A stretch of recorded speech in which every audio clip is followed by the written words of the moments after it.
everyone, it's Chanelle, Wright for RETV Features. I'm all yours. Are you on your way? This is gonna be one of those long nights. We didn't have any plans tonight, did we? Guess not. Don't wait up, all right? So, Zane, tell us about the premise of Addicted.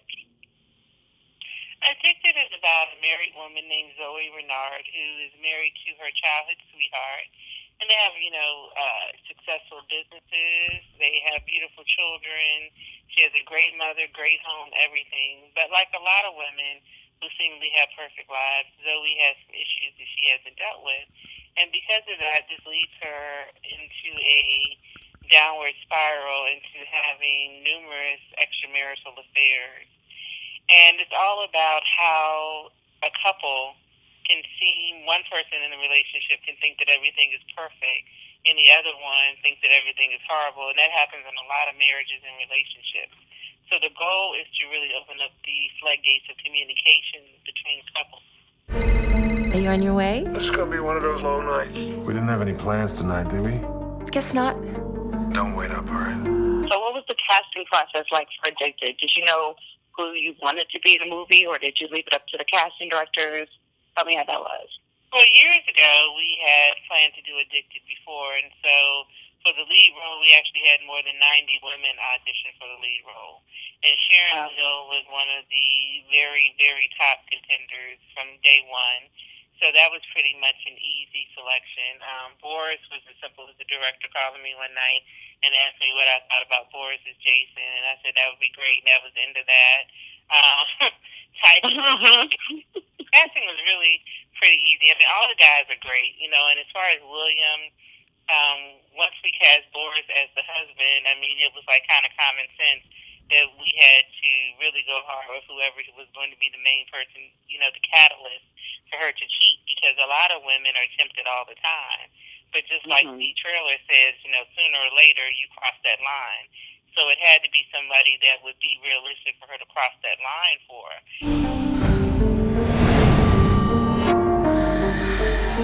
Zoe? You sure you okay? Yep. Thanks, Mom. I've turned down everyone before. You wanna know why I chose you? Why? I wanna ask you for something in return. I wanna ban you. So that when you're not here, I can satisfy myself with a mere thought of you. How did you get into writing these grown novels for the hot and bothered? Please talk about that. You have a whole alter ego thing, and it's so funny because, and this is how I know I'm totally what I consider walking in my gift, because I had never read erotica before in my life. I had heard of erotica. Didn't even realize I was writing erotica until somebody told me I was writing erotica. For me, what I do is I just started writing one day. Ever since I was a child, all my teachers said I was going to grow up and become a famous writer, and I never believed them or took it seriously. And I just started writing and playing around and letting my imagination run wild, and I'm just a very detailed writer, and I believe that people should not tone down who they are when it comes to their sexuality.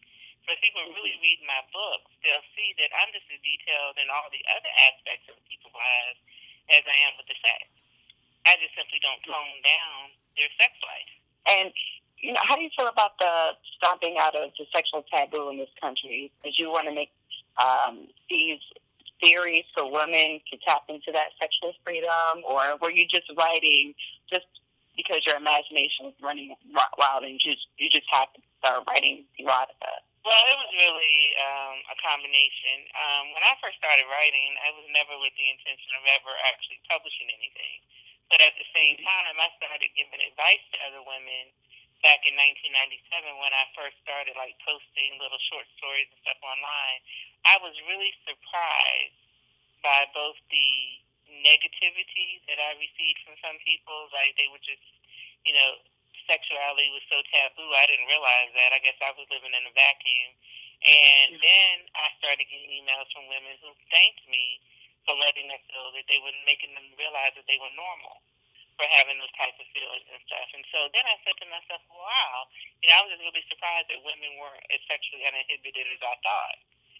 So for me, Now I do realize that, and I get emails every single day from women, of course, who are dealing with those kind of issues and all kinds of issues. And I do feel that women should feel empowered in every aspect of their life. Do you concern yourself with the technological advancements of the sex industry, like virtual reality and robotics? Are you planning on putting that into your work? I don't know if I'm going to go that deep. I do have a sex toy line now, but I don't know if I'll go as deep as the whole. I have joked around, actually, in one of the seasons of the Sex Chronicles, I was going to use this machine, and I won't name it and give it free publicity right now, but they didn't want to send me one to use. They wanted me to buy one, and I was like, well, no. It's like, I'm trying to put your product out in front of, like, millions of people. It's like, no, forget it. So I had to change it to something else. In Los Angeles, Chanelle Wright, RETV.